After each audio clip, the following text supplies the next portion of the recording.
Vamos lá? Curioso pelo tema de hoje? Curiosa pelo tema de hoje? Então agora o bate-papo, nós já conversamos sobre o que é a geometalurgia, como é feita a caracterização, o que são as rotas, né? O que são os ensaios geometalúrgicos de fato. E agora um tema muito interessante, eu acho que tange ao universo geológico, onde a gente meio que perde o romance da geologia, aquela coisa da rocha romântica, né? Das histórias e evoluções, e parte para a história da vocação, mas é a vocação para o trabalho. Qual é a vocação daquela pedra para o trabalho, para a resposta financeira? Nossa, não é? Muito direta, né? Muito objetiva. A gente vai falar sobre vocação geológica, né? Por que vocação geológica? Se todo ouro fosse igual, né? Se todos os depósitos de ouro fossem iguais, se todos os depósitos de minério de ferro fossem iguais, era só fazer uma tabela, né? Eu falo, olha, a rota de processo é esse, o concentrado é esse, o preço final é esse, né? Por que é que alguns bens minerais eles conseguem sair daquela condição de ser uma ocorrência, de ser um potencial para poder ser um recurso e uma reserva, né?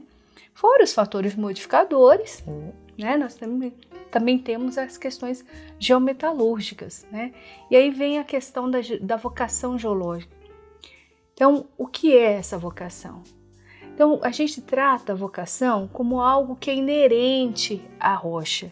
São aquelas características que a gente falou na caracterização tecnológica, nos ensaios geometalúrgicos, e que cada tipo de depósito e cada face dentro de um depósito tem o potencial de gerar um determinado tipo de produto. Dá para melhorar? Sim. A qualidade do produto, chegar à especificação melhor, chegar a uma qualidade de produto premium, por exemplo? Sim, mas pode ser que isso custe mais, pode ser que isso tenha uma recuperação máxima, um rendimento máximo menor, mas por que então a gente tem essas diferenças? É isso que a gente chama de vocação. E aí tem a ver com os controles de mineralização, né? Tem a ver com a natureza da geologia daquele depósito, tem a ver com os processos geológicos de origem, os superimpostos, né? Se um depósito é plenamente ígneo, é uma coisa, se ela é ígnea, sofreu um processo de tectonismo, deformação, ele já tem uma transformação, tem um processo hidrotermal associado, é uma outra transformação mineralógica, estrutural, textural.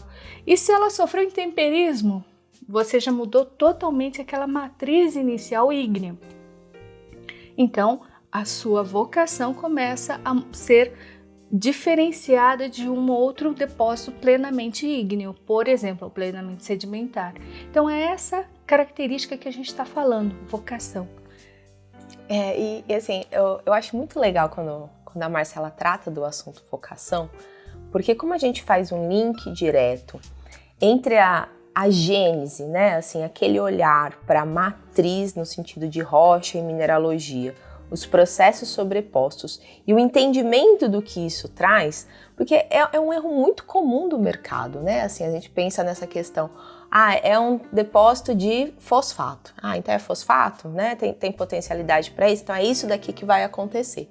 Né? E inclusive eu gostaria que você desse os exemplos do fosfato, porque eu acho que eles são muito ilustrativos quando a gente fala de matrizes de origem diferente, inclusive, né? Assim, a matriz ígnea por si só, né? A parte dos processos sobrepostos, o próprio intemperismo sobreposto à rocha, ao protolito, né? Daquele material, e como que isso dá resposta diferente. Então, como a maioria das pessoas, elas entendem, né? Então, assim, eu tenho um depósito de fósforo, eu tenho um depósito de ferro, eu tenho um depósito de ouro. Na verdade, você não tem um depósito desses elementos, você tem vários depósitos de mineralogias diferentes que carregam este elemento e cada uma tem uma vocação para entregar um concentrado com contaminantes diferentes, com tudo diferente. Por quê? Porque isso vem dessa origem. Então eu vou pedir para a Márcia contar o exemplo do fosfato, porque assim, eu acho ele tão ilustrativo, né? Ainda mais o conjunto para o mesmo elemento tão diferente, né? Quando a gente fala em fosfatos de origem ígnea, nós temos o complexo de Jacupiranga, né, a Cajati, que é de rocha carbonatítica, né? E hoje é explorado em rocha sã. Então, nós chegamos a concentrados de P2O5 em torno de 36, 37%, teor de ferro baixíssimo, um concentrado de grãos apatíticos extremamente límpidos, transparentes, bonitos, aqueles tipos de livro.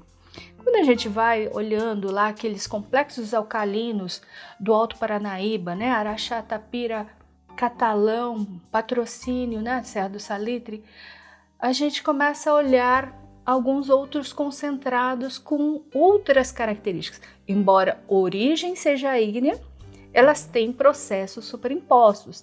Então, seja algum tectonismo que teve por ali, associado com um intemperismo. E aí vem as recristalizações de ferro, de apatita, começa a ter impregnação, preenchimento fissural. Então, ele não vai gerar um concentrado apatítico de 36, 37, nós já estamos falando de 35, 36, às vezes 33, mas eu não vou conseguir um de 36? Até pode, mas as duras penas, nós perderemos em recuperação metalúrgica e rendimento máximo. Então, essa vocação, né, que nós estamos falando, para a maximização do aproveitamento do recurso, né, é que aquele material pode ser aproveitado, se ela puder ser aproveitado na sua recuperação melhor, com um teor mais alto de contaminantes, né? Então, teor de ferro em torno de 5, não mais em torno de 1, igual que a Jati. Então, quando a gente fala assim, vocação é a natureza que rege a qualidade do produto. A mesma forma, quando a gente tem impregnações, quando a gente tem endogangas, ela está intrínseca ao tamanho do grão que a gente consegue processar. Ah, dá para tirar? Dá, mas a gente vai diminuir em tamanhos absurdamente pequenos a ponto de conseguir separar mecanicamente ou física, né? Que através dos métodos físico-químicos. Hoje, elas, por enquanto, têm demonstrado que não se paga, né? Nada é impossível, nada, né? Mas a gente sempre tem que fazer a conta, né? Isso paga, isso produz, né? Então, a vocação, ela não, quando a gente analisa a vocação, a gente não está dizendo que ela é limitação, né? Ao mesmo tempo, quando a gente olha outros depósitos de ferro, de ouro, de cobre, dependendo da associação, liberação, característica, granulometria, né? Onde elas estão, vai gerar um concentrado mais rico, mais pobre, uma recuperação melhor, pior.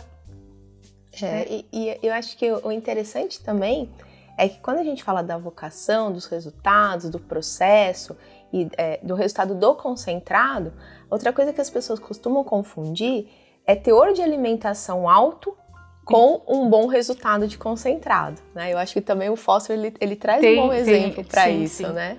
Nós falamos de uma rocha ígnea com 5% que chega a 36, 37%. Nós falamos de uma rocha ígnea com 12% e a gente chega a 35%. Então, a recuperação não significa teor de alimentação. Nunca. Né? E internamente, dentro de cada um desses complexos alcalinos, existem diferenças. São diferenças faciológicas. E por isso que precisa da geometalurgia, precisa da caracterização, precisa do entendimento básico das geometrias e controles de mineralização para entender o que regra essa complexidade. Esse conjunto, né, de entender a vocação, de pegar essa vocação e entender ela caracterizada, entender ela na rota. Então, esse olhar geometalúrgico, de novo, a integração desses processos, essas discussões que nós estamos trazendo é para quebrar alguns paradigmas, principalmente relacionados ao teor, porque as pessoas ainda estão muito presas à teor e tonelagem, né? A entender a geometalurgia como recuperação mássica, recuperação metalúrgica. Então, quando a gente traz situações como essa, de depósitos, né, para o mesmo bem, com alimentações distintas, onde a alimentação mais baixa me dá um resultado melhor, isso fala sobre o que nós estamos conversando, né? Traduz o que nós estamos conversando. As características intrínsecas são diferentes. São diferentes. Então, essa característica é que a gente fala que são as assinaturas geometalúrgicas, e que na verdade são os controles de mineralização. É a geologia que traz toda, né, a sequência geológica dos eventos é que produz toda essa diferenciação, essa gama de tipos de minério. Exato. E para você que está gostando, está curioso, gostou dos vídeos anteriores, se não assistiu, assista, já estão disponíveis os vídeos sobre o que é a geometalurgia, o que é a caracterização e os ensaios de processo, né, as rotas. Para o próximo vídeo nós vamos conversar um pouquinho, né, já que nós entendemos, caracterizamos, achamos o domínio ótimo, mas como que eu entrego isso? Como que o meu cliente, como que a planta vai entender isso, como que isso vai ser transmitido em algo que possa ser preditivo, né? Que possa me trazer alguma previsibilidade, né? Alguma programação nas ações que se seguem às estimativas. Então, próximo vídeo.